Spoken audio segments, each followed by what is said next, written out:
What if I told you that a simple radio comment could have destroyed Ferrari's stability? What exactly was what Lewis Hamilton engineer revealed during the Hungary GP that left everyone exposed within Maranello? The scene is Hungaroring, one of the most technical paths in the calendar. The stands crowded. The atmosphere tense.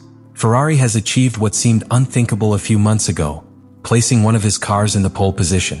Charles Leclerc, brilliant, leads the grill after a perfect classification. But behind that punctual success, a storm is hidden that would soon explode dramatically, unexpectedly, and publicly.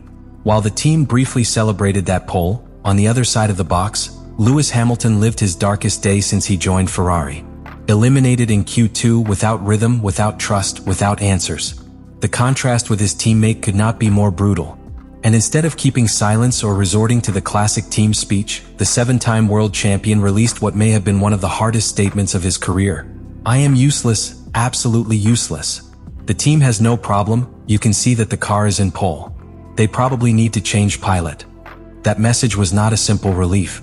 It was an emotional and structural fracture exposed to the world. In an environment as closed and hierarchized as Ferrari, where each word has political weight, Hamilton's statement was perceived as a direct accusation not only towards itself, but towards the way in which the team is managing it. It is not common to listen to a pilot of that caliber described as useless. In the recent history of F1, the moments of extreme vulnerability of consecrated champions have been few, but when they occur, they always mark a break point. The paddock, accustomed to the British composure of Hamilton, was silent. The cameras captured their face, mixture of disappointment, contained rage and resignation. Behind those words hid more than a bad weekend. A scream of technical aid, an undercover complaint about the internal operation of the team. The most disconcerting was not only what he said, but the context in which he said it. In theory, Ferrari has given Hamilton a competitive machine. The SF25 has shown speed flashes. But the British has failed to connect with the car. His driving style, polished for years in Mercedes, clashes with the characteristics of the new Ferrari. His adaptation curve has been much more steep than he expected. And that generates pressure, discomfort, and now public consequences. The effect was immediate.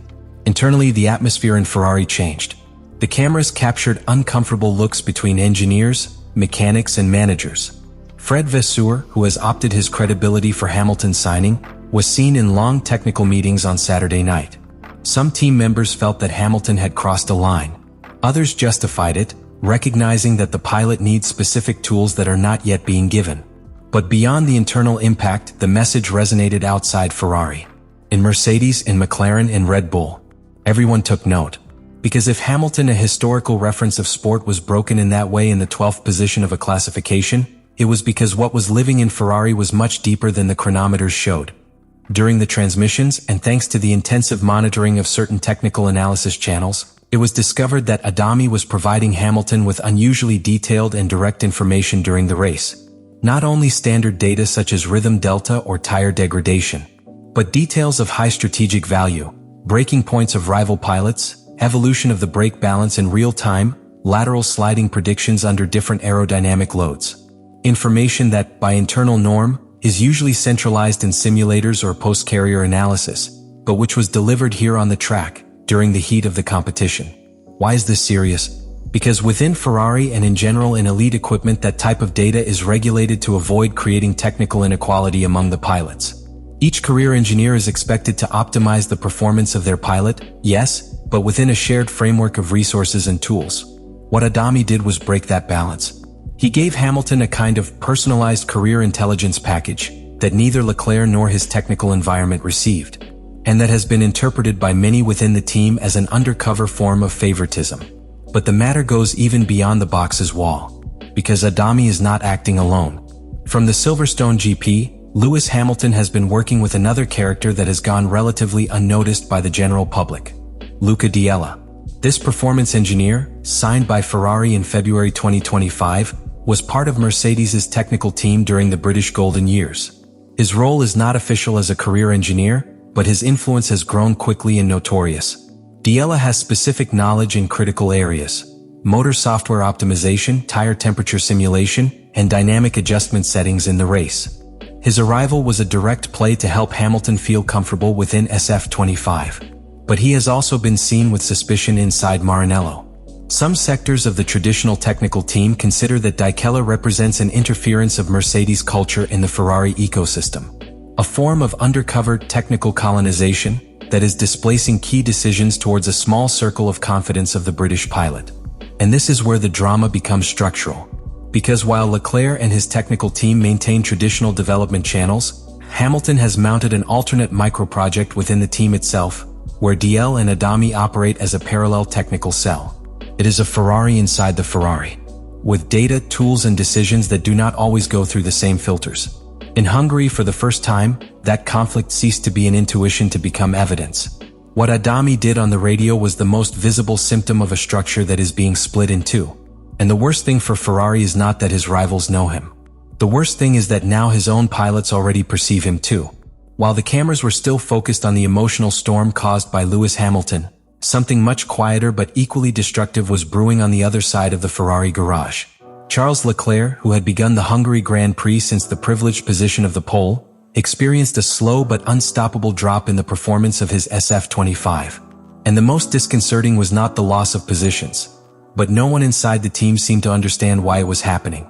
From the beginning of the race, Leclerc maintained a solid rhythm. He controlled the first stint with surgical precision, managed tires, and seemed aimed at a possible victory that would return confidence after several technical frustration careers. However, from lap 40 something began to fail. The degradation shot, the car began to show erratic behavior in slow curve, and the loss of front load affected its braking and rotation capacity. On the radio, Leclerc's voice was transformed. From the tactical serenity of the beginning, it went to the despair contained from someone who feels that the car is getting rid of the hands. This is incredibly frustrating. We have lost all competitiveness. They just had to listen to me. I would have found a different way of handling these problems. Now it is simply impossible to drive. The cameras on board confirmed what he said. Subviracy in low-speed curves, unexpected overchanges, and a car that slid with little lateral stability. But from the Ferrari wall there were no clear answers. Only differential adjustments and brake pressure that did not solve the root of the problem. Hours later, with the monoplays in boxes, the truth would be discovered. Leclerc's car had suffered a structural failure in the chassis. A microfracture in the floor area, just behind the lateral impact zone, which had not been detected by real-time telemetry sensors. This unusually difficult defect to identify during the race compromised the aerodynamic balance of the car progressively, making it practically inconducible without even the team knowing. The serious thing was not only the failure itself, but everything that revealed about Ferrari's limitations as a technical structure. Because in a high-level team with Maranello's resources, a defect like that should have been detected, either in previous simulations or through advanced reading of secondary parameters. But it wasn't. And the result was devastating. Leclerc went from being the pilot with more options to triumph, to be out of the points for a failure that was never in his hands to avoid. Fred Vasseur, visibly affected, soon appeared before the media. He described the incident as a fairly strange situation that we cannot tolerate and promised a deep investigation. But the damage was already done. The atmosphere inside the team was icy. Leclerc, who had already been dealing with the tension of having Hamilton as a new partner, now felt that the team had failed him when he needed it most. And he didn't bother to hide it. Because behind its disappointment there is a background that cannot be ignored. Leclerc has been waiting for Ferrari for years to give him a truly competitive car. It has resisted restructuring, engineers, catastrophic strategic errors. He has defended the colors of the Scuderia even in his worst moments. And just when it seemed to have a car capable of fighting for something big, the team fails in the basics, to guarantee a full car during a critical race. What happened in Hungary was a fracture of trust. Leclerc began to behave as an isolated man, not as a natural leader of the team. In his post-carrier statements, there were no direct criticisms, but a calculated distance, a feeling that his patience is reaching the limit. Meanwhile, on the other side of the garage, Hamilton took refuge in discretion. There were no more explosive statements, but there was also no additional self-criticism. Because for him, Leclerc's result only reinforced his original thesis. Ferrari has a car with potential, but a structure still too fragile to hold it. Hungary was not just a technical defeat. It was a warning. If Ferrari does not regain control of their own structure, they will not be Red Bull or McLaren, nor Mercedes who snatched the championship. It will be your own internal chaos that destroys them from the inside. Now I ask you directly. After everything you've seen and heard, Do you think Ferrari can recover before this crisis becomes irreversible? Do you trust that Vasseur can take the real control of the team?